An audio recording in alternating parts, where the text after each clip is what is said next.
जी नमस्कार, मैं योगेंद्र झा।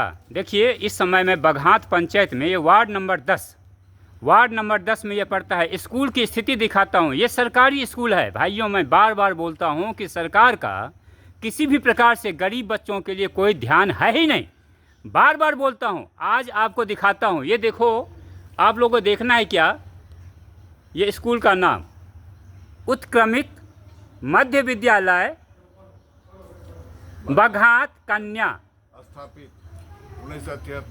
स्थापित 1973। ध्यान से देखेंगे, स्थापित कब का है? 1973। प्रखंड मनीगाछी, दरभंगा, सर्व शिक्षा अभियान। अब आप लोग देख रहे हैं ना, मैं ये दिखाता हूँ स्कूल की स्थिति। देखिए आप, यानी गरीब बच्चों के लिए किस तरह का व्यवस्था सरकार कर रही है। और मैं बता दूं, बड़ी बड़ी बातों से आप लोग को अवगत करवाया जाता होगा कि भैया बिहार में जो है शिक्षा, सर्व शिक्षा अभियान, बोलेंगे कि लालू जी ने तो नर्क बना दिया था। अब नीतीश बाबू बोलेंगे क्या, मैं तो बड़ा बड़ा काम कर रहा हूँ, बच्चों का ध्यान रख रहा हूँ। मैं बोलता हूँ, यदि इस तरह का व्यवस्था किया जाए गरीबों के लिए, मैं बार बार बोलता हूँ, फिर टीचर को क्या पढ़ाने मजा आएगा? आप ही बताइए। मैं अभी दिखाता हूँ कि बच्चों की क्या स्थिति है क्लास के अभाव में।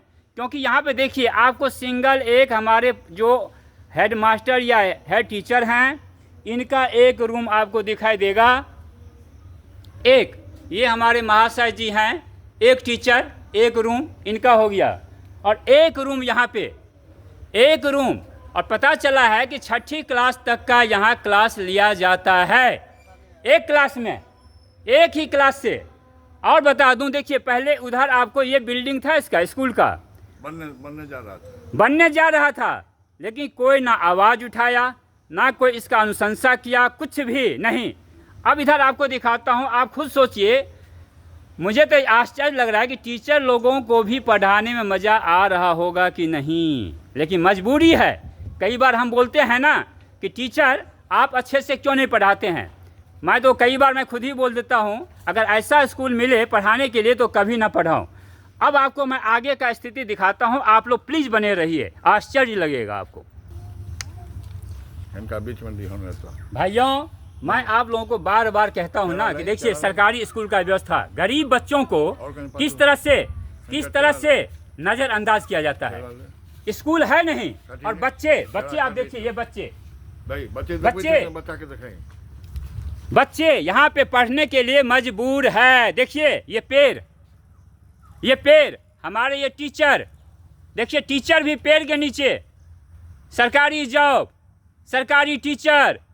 बाहर नीतीश बाबू, क्या व्यवस्था आपने दिया है? आपने तो बेइज्जती करके रख दिया है हमारे मैडम सबको भी, हैं? फिर हम लोग खुद ही बोलते हैं कि ये सरकारी टीचर पढ़ाते नहीं हैं। लेकिन दरअसल बात ये भी है कि सरकारी टीचर को यदि आप व्यवस्था दोगे नहीं, उसका मन खुद ही खुश नहीं रहेगा, तो बच्चों के ऊपर में क्या ध्यान देंगे? मैं तो खुद बोल रहा हूँ, हमें तो अगर लाख रुपये महीने दे तो मैं ऐसे नौकरी नहीं करूँगा कभी भी। बाय गॉड कह रहा हूँ, ऐसी नौकरी को तो कभी करूँगा ही नहीं। देखिए ये बच्चों का हाल। ये बच्चे को अगर परेशानी होगा, गर्मी लग रहा है, धूप में, पेड़ के नीचे, क्या ये बच्चे कभी पढ़ पाएंगे? उम्मीद कर रहे हो आप? बच्चे, आप लोग को गर्मी लगता है कि नहीं, ये बताओ। गर्मी लगता है ना। आपका जो सरकार है नीतीश बाबू, वो कहते हैं बच्चों के ऊपर बहुत ध्यान देते हैं। पंखा भी चलता है। पंखा नसीब होता है स्कूल में कभी? नहीं। पंखा के नीचे बैठे हो कभी? नहीं। ऐसी सरकार आपको पसंद है? नहीं पसंद है। अरे बाबू, पंखा में बैठते हो कि पेड़ के नीचे डेली बैठते हो? डेली? हाँ। यहीं बिठाया जाता है ना? हाँ। यहीं बिठाया जाता नहीं, यहाँ बिठाना मजबूरी है इनकी, टीचर की। क्लास ही नहीं है भाई। हेलो, आप बाबू बोलो, पढ़ाई होता है आपका? अच्छा, बोलो। ये बताओ, आपको पंखा में बैठते हो कि धूप में यहीं बैठते हो डेली? बोलो बाबू, यहीं बैठते हो डेली? यहीं बैठते हो ना? आप बाबू यहीं बैठती हो ना? बोलो ना, मुंह में आवाज़ है ना? बोलो, यहीं बैठती हो ना? यहीं देखो, ये सारे गरीब के बच्चे को कीड़े मकोड़े ये सरकार जो है ना मान ली है। अब आए हैं सम्राट बाबू, बड़ी बड़ी बातें करेंगे, ये कर दूंगा वो कर दूंगा। आप देखो मैं और भी दिखाता हूँ, इतने ही नहीं, ये बच्चे देखिए, ये बच्चे, ये बाबू बताओ, स्कूल में आपका क्लास है नहीं? नहीं है ना? क्लास में नहीं बैठती हो ना, यहीं बैठना पड़ता है ना? बोलो ना, बोलना पड़ता है। हाँ, डेली यहीं बैठती हो? आप बाबू यहीं बैठती हो ना डेली? आप मैडम, आपको गर्मी नहीं लगता होगा, यहाँ पे दिक्कत नहीं हो रहा है? जी सर। तो सरकार से आप लोग एप्लीकेशन या कुछ भी नहीं देते हैं? यहाँ के नेता लोग नहीं आता है कभी? किया गया है सर, अभी काम जारी है, इसके संबंध में केस चल रहा है कोर्ट में सर। तो हम तो 10 साल से यही सुन रहे हैं सर। डेट्स बढ़ती हैं उसके हिसाब से, लेकिन किया जा रहा है। डेट कुछ नहीं बढ़ेगा, ये बढ़ता ही रहेगा। ये गरीबों को बेवकूफ़ बनाने वाला हमारा जो कानून व्यवस्था भी है, ये गरीब को कोर्ट कचहरी में उलझा दो। स्कूल का काम कर रहे हैं, बहुत जल्दी होगा। गरीब भाइयों, यही आश्वासन देता रहेगा ये सरकार। और तुम लोग जो मुर्गा भात में देते हो ना वोट, तो नसीब भी ऐसा ही मिलेगा। अपना नसीब खुद लिखते हो मेरे भाई। मुर्गा भात में दोगे तो क्या होगा? ये देखो, ये गरीब बच्चों का आप देखो। तो जी भाइयों, हमारे बिहारवासी, मैं आप लोगों से रिक्वेस्ट करता हूँ, हाथ जोड़ के विनती करता हूँ। देखिए, यहाँ पे कुछ ग्रामीण वासी हैं, आपको पता होगा कि ग्रामीण वासी भी खुद कुछ ही जागरूक होते हैं। हमारे साथ ये 4-5 लोग बैठे हुए हैं और कितने परेशान हैं बच्चों के लेकर के, स्कूल के लेकर के। इन्हीं सबके जुबानी में आपको सुनवाता हूँ। आप अपना श्रीमान परिचय दीजिए, आपका नाम? मेरा नाम अरविंद कुमार झा हुआ जी।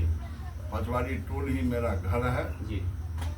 जहाँ तक इस स्कूल का सवाल है, 1973 में मेरे पिताजी के मार्गदर्शन में, नेतृत्व में, समस्त ग्राम के लोग, टोल के लोग, पड़ोस के छारापट्टी के भी लोग पूर्ण सहयोग देकर एक स्कूल का यहाँ पर निर्माण किया। कालांतर में चल के सरकारीकरण हो गया और सरकार ने विधिवत पैसा देना भी शुरू किया। ये दो जो मुख्य बिल्डिंग हैं, ये हरिशंकर झा इंजीनियर मौभियट कर्मठ, वो आके अपने सामने में खड़े होकर, नेहरा के एक ठेकेदार थे जिसके द्वारा इसका निर्माण कराया गया। और उसके बाद सामने में जो टूटा फूटा दिखाए हैं, वो भी दो रूम का था, बरंडा सहित। लेकिन वो बनाने वाला ठेकेदार, या जिस तरह से भी वो बना, वो भी गिर करके सबका मुंह चिढ़ा रहा है। और उस बिल्डिंग का कहीं ट्रेस भी नहीं है, न स्कूल के रिकॉर्ड में, न सरकार को जरूरत है कि क्या पैसा उसने लगाया, घर बना कि नहीं बना, सरकार को कोई मतलब नहीं। वो जगह भी बेकार हो गया। परिणाम हो गया कि इस स्कूल को मात्र 2 ही रूम रहा। वर्तमान में ये विद्यालय 8वीं क्लास तक चल रहा था। अभी फिलहाल जगह या असुविधा के कारण फिर 8 से इसको 6 कर दिया गया। बच्चे पढ़ने वाले कितने संख्या में हैं वो तो स्कूल जाने, लेकिन बगल के बगीचे को सफाई करवा के वहाँ पर विद्यार्थियों को बैठा के जैसे तैसे स्कूल खींचा जा रहा है। सवाल इस स्कूल का आने का है। इसका जो मार्ग है आगे से, वो इस तरह से खतरनाक स्थिति में पहुंचा हुआ है, जिसके बारे में विस्तृत अभी तो मैं नहीं बताऊंगा, लेकिन कुछ देर के बाद बताऊंगा जरूर। उस रास्ते को देखने वाला कोई नहीं। इस स्कूल को जैसे तैसे चलाया जा रहा है, खींचा जा रहा है। न ग्राम पंचायत के मुखिया को मतलब है, न किसी जिम्मेदार नागरिक को मतलब है, न सरकार को मतलब है। जहाँ तक समाज सेवी जोगेंद्र जी की बात है, तो ये बेचारे जब से आए हैं तब से प्रत्येक विभाग में, चाहे वो गैस का हो, चाहे वो नल जल का हो, चाहे वो बिजली का हो, चाहे गांव में और भी कृत्रिम या बनावटी जिस तरह का भी योजना बना करके योजना लूटने का कार्य हो, एक साथ इन्होंने सभी विभागों को, सभी क्षेत्रों को अपने सर पे उठाया और सबका दुश्मन बन के चल रहे हैं। नियम ये कहता था कि कहाँ से बाहर के लोग इनको अप्रिशिएट करता, लेकिन यूथ खत्म है। जिस यूथ पे चलता है दुनिया, वो यूथ को लगता है यहाँ पर लग गया है कोई बीमारी। कोई सही बात बोलने का आज के डेट में तैयार भी नहीं है। दूसरा, गांव का दुर्भाग्य है कि एक भूतपूर्व मंत्री के द्वारा कुछ परिवारों को नौकरी दिया गया और उसको गुलाम बना लिया गया, और गुलाम है भी। उसको हिम्मत नहीं है कि उस विरुद्ध में कहीं पर कुछ बोले। मतलब ये हुआ कि कोई बोल नहीं सकता। अच्छा श्रीमान, आप बताइए, ये स्कूल जो चल रहा है यहाँ पे आपके गांव में, आपके घर के पास, कितने सालों से बच्चे ऐसे ही मतलब नीचे में पेड़ के नीचे बैठ के पढ़ रहे हैं और लोग सुन नहीं रहे, नेता लोग ध्यान नहीं दे रहे? नहीं, ये तो कोई बहुत विशेष दिन की बात है जो कि मैंने देखे थे। एक काल में बच्चे की जनसंख्या कम था, किंतु अभी जो परिस्थिति है हम लोग का समाज का, बच्चे ज़्यादा हैं, कोई घर नहीं है, कोई रूम नहीं है। बच्चे लोग आकर के गाछ के नीचे जब पढ़े तो समझ सकते हैं कि यहाँ की हालत क्या है। नहीं, पेड़ के नीचे देखिए, मेन बात यह है कि अगर क्लास ही नहीं होगा, क्लास ही नहीं रहेगा, तो बच्चे सबसे पहले तो एडमिशन कोई अच्छे घर का आदमी चाहेगा नहीं, एडमिशन भी नहीं कराते हैं। गरीब से गरीब भी नहीं करवाएगा। गरीब बच्चे आते हैं तो और भी स्कूल ऑप्शन है तो वहाँ चला जाएगा। दूसरी बात, यहाँ तक अगर एक ही रूम है, एक तरह से एक ही रूम है, तो 6ठी क्लास तक कैसे पढ़ाई करवाया जाता है, एडमिशन कैसे हो रहा है? ये भी आश्चर्य की बात है ना कि वहाँ की 6ठी क्लास तक एडमिशन कैसे हो रहा है? मजबूरी है ना, हम लोग को मजबूरी है, क्या करें। हाँ, सरकार सुनती नहीं है। बच्चे लोग को हम पढ़ाएंगे तो आखिर कहाँ पढ़ाएंगे?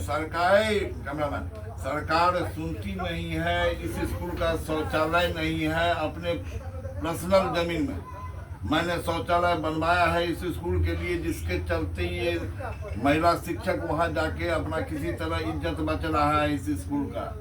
अब ये समझिए, मैंने ईश्वर मंडल को टैग करके कितना बार फेसबुक पर दिया, आज तक रिस्पॉन्स लेने आता है थोड़े।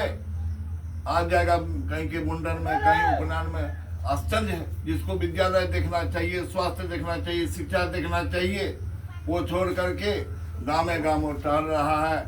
आज कहाँ है तो फलवा के आए घर पे जिज्ञासा करने, उनकी पिता मर गया, उनका चाचा मर गया, उनका नाना मर गया, और यही काम कर रहे हैं बेचारे जब से हुए। तकलीफ की बात है, जो करना चाहिए वो नहीं करेंगे। इस स्कूल को कौन देखेगा? सरकार का खर्चा है, सरकार नहीं देखना चाहता तो गांव में किसको फुर्सत है, किसको समय है जो इस स्कूल को आके देखे? जी। और क्या देखे करेगा? जी। आज भूमि विहीन बना के इसको रखा हुआ है। अब वो मालूम होना चाहिए 26 साल ये हुआ, 73 से जोड़ लीजिए, इतना पुराना स्कूल, इसका आज ये औकात है। आपने देखा है कि बघाट के हाई स्कूल का क्या दशा कर दिया। अब ये भी उसी लाइन में है। ये भी किसी स्कूल के साथ या तो मर्ज कर देगा या यहाँ से हटा। मुझे तो लगता है कि सरकार की नीयत है कि इसी तरह से मतलब स्कूल का ऐसा हालत कर दे जर्जर कि स्कूल टूट जाए, गिर जाए, और फिर जो है बस स्कूल बनाने की जरूरत ना पड़े। यानी सरकार जो है, भाइयों बता दूं कि गरीबों का दुश्मन है। बार बार कहता हूं, तुम गरीब भाई क्या करते हो? मुर्गा चावल जात पात में बटे हुए हो, वोट करते रहते हो। आप लोग कुछ बताना चाहेंगे कि आखिर इतना आप लोग का दिक्कत है, आखिर जनता में आक्रोश क्यों नहीं आ रहा है, आवाज क्यों नहीं उठा रहे हैं, आंदोलन क्यों नहीं कर रहे हैं, धरना क्यों नहीं दे रहे हैं, क्या कर रहे हैं आप लोग बताइए? कारण ये है कि जिसका बच्चा इसमें पढ़ता है दर्द उसको होना चाहिए, होता है। बिल्कुल। जिसका नहीं है वो समझता है हमको क्या जरूरत है, हमको क्या मतलब है। बिल्कुल। ये स्थिति बनी हुई है, और इस स्कूल को चलाने वाले जो समिति हैं या जो गार्जियन रिप्रेजेंटेटिव हैं, उनको भी कोई प्रॉब्लम नहीं है, वो भी अपना खींच रहे हैं। सबसे बड़ी बात तो ये है कि एक अर्ध निर्मित जो ये घर है, जो बनाते बनाते नहीं बनाया, इसका कहीं न डायरी दिया हुआ है, न FIR हुआ, न कोई आदमी को रिस्पॉन्स लिया। क्या शिक्षा विभाग का इंजीनियर, क्या उसका ठेकेदार, क्या ये मास्टर, किसी ने शिकायत की? बिल्कुल भाइयों, मैं बार बार रिक्वेस्ट करूंगा, बिहारवासी कसम खाओ कम से कम गरीब आदमी जो जात पात पे वोट नहीं करोगे। यही नेता लोग MLA जाता है आवाज उठा रहा है, नहीं, उसका भी नियत यही है कि प्राइवेट स्कूल का बढ़ावा देना, सरकारी स्कूल को बंद करवाना। रिक्वेस्ट है कि मुर्गा भात जात पात में वोट नहीं दे करके विद्वान पढ़े लिखे को इस बार करो। अब तो 4 साल बिताना पड़ेगा, और बाद में यही भी कहता हूँ साथ में कि अपना जो बीच का समाज सेवी हो उसी को आप वोट करो। किसी बाहरी आदमी को सौंप देता है, धर देता है, किसी बाहरी आदमी को ला करके उसको वोट दे देते हो, अगर वो बाहर का आदमी होगा तो आपको कहां से आपके लिए काम करेगा? कोई काम नहीं करेगा, क्योंकि बाहर वो बैठेगा और आप मजबूर हो जाओगे वहां जाने के लिए, क्योंकि एमएलए का घर आपसे काफी दूर रहेगा। आप जाओगे नहीं, आवाज उठाओगे नहीं, एमएलए आवाज उठाएगा नहीं, इसी तरह से स्कूल ध्वस्त हो जाएगा और आपको भी मजबूर कर देगा कि या तो मजदूर बनो या प्राइवेट स्कूल में नाम लिखाओ, और प्राइवेट स्कूल भी धंधा है। इसीलिए मैं कहता हूँ आप बदलो, समय आ गया, बदलो। चलो सुनने के लिए आप लोगों का बहुत बहुत धन्यवाद। नमस्कार, मैं योगेंद्र झा। जय